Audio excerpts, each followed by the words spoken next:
What's going on, everybody? I'm back with another video, and before we get into it, we have really exciting news with the video today. It's brought to you by OneFootball. It's a great app with a little diagram on the screen, just going through the app. That's on my phone. It's a great app to check out the news, updates on scores, and follow your favorite teams. I use it. I get news updates on Arsenal all the time, and it's the fastest, quickest, most accurate news I get. I get match details, lineups, and everything that I could want. So it's a great app, and there's a link in the description below. It's the first link, so be sure to download the app. Show your support. It would help me out a lot. It's a free download, absolutely free, and I would really appreciate it. Also, check out my books in the description as usual, and I'm using Keyframe to make this video. Now let's get right into the tactics behind the match. So Manchester City go with their usual back four. Ederson, when he joins in the build-up, he splits to two central defenders, and then this gives more freedoms to the fullbacks. Kyle Walker typically stays more narrow and deeper, where Cancelo is able to go wider and have more freedom in advanced areas. We then see Rodri as a single pivot at the base of this four-man Manchester City diamond. This overloaded the two holding midfielders of Manchester United and often separated them, undoing their horizontal compactness and allowing Phil Foden to get free. Now Manchester United went with Bruno Fernandes and Paul Pogba as the highest two players in a very unorthodox 4-2-2-2, with then Elanga on the right side and then Jadon Sancho on the left. So in this shape, put a lot of stress on their two holding midfielders and had to force them to cover a large amount of area. And this is where Manchester City dominated the match through their midfield and were able to find the free player very consistently. Now when we would move into the midfield third and not have Ederson in our build-up, we would see the clear back three with Kyle Walker and his deeper positioning in the Manchester City build-up. So Manchester City did build with a back four, but the tendency of Kyle Walker to stay deeper, control the transitions against Manchester United, saw them play in a makeshift first line build-up of three players. Then we would have the consistency of the diamond through midfield, focusing more on an overload in the left-hand side and more of an isolated situation on the right with Riyad Mahrez and Kevin De Bruyne. On this left-hand side, we'd also go with dual width, allowing these three players of Jack Grealish, Bernardo Silva, and Cancelo to rotate and have positional fluidity to occupy different roles and manipulate the Manchester United defense. Now in the defensive phase, we see clearly Manchester United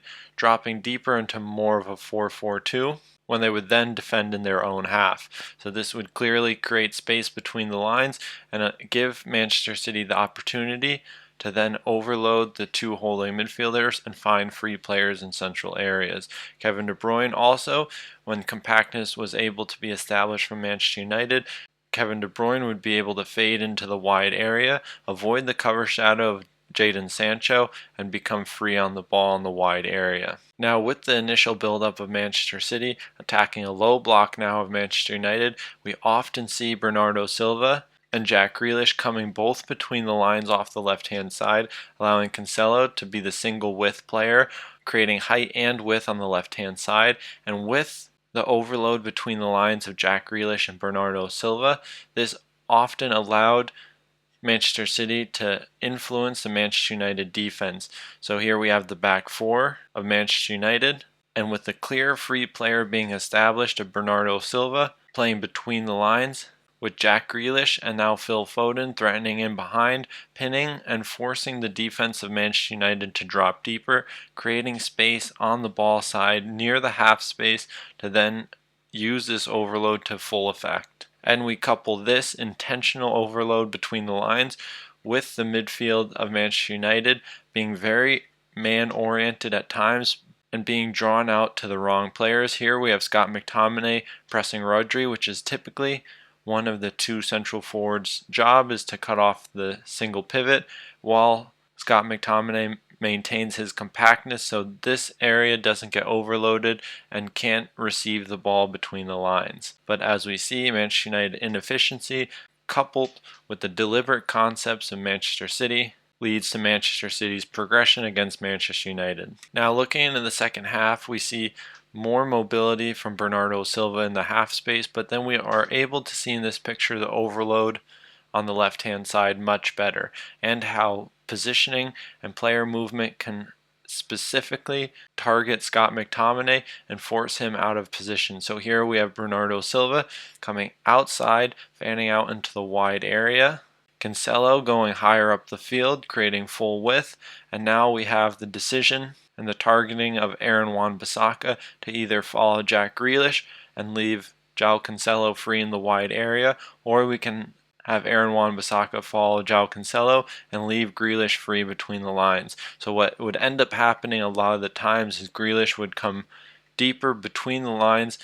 Wan-Bissaka would be hesitant to follow and use man orientation against Jack Grealish, and he'd typically be pinned by João Cancelo, leaving a player free between the lines, and then allow Manchester City to progress from there. Now for this Manchester United shape, we see their 4-2-2-2 staggered into more of a 4-1-3-2, with their two forwards trying to block access to their holding midfielders. But at this point in the match, it was full control by Manchester City, and they could pretty much hold the ball as long as they want and circulate it as many times as they wanted as well, without any threat from Manchester United. We also see Bernardo Silva dropping alongside Rodri much more often, allowing more freedom and more space for Jack Grealish to invert off the wing, as we see Scott McTominay is jumping towards Bernardo Silva, allowing then space in behind to be utilized by Jack Grealish. So this double pivot formation was deliberately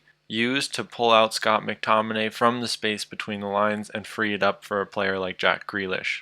Manchester City out of possession, they went starting the match with a 4-4-2 or 4-2-4, which then would shift into a 4-1-4-1 in the midfield third. But as we see, they ended the game in a 4-1-3-2 in their high block, which used a lot of man orientation, as we see here, that completely denied Manchester United the ability to build from the back. And Manchester United didn't even want to risk it and force them to go long, which would then just give Manchester City the ball back in their own half, and then their build-up would start again. Here we see Manchester City's 4-1-4-1 still in the first half, so there was a little bit space in behind for Manchester United to try and exploit early on. They saw early success with this, but after Manchester City gained control of the match and limited the transitions and the effects of Manchester United, the space was never able to really be threatened very much past the first 15-20 minutes. Manchester United in possession though went with their back four, which wasn't very good on the day, and have our double pivot of Scott McTominay and Fred, staggering themselves to overload the space between the lines and allow for runners like Jadon Sancho to threaten in behind, and allow Bruno Fernandes and Paul Pogba also occupy the space between the lines and try and gain influence around Rodri.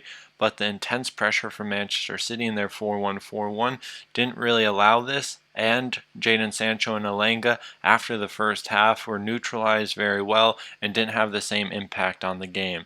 And that's where we're going to wrap up the analysis. I hope you guys enjoyed it, and I'll see you in the next one.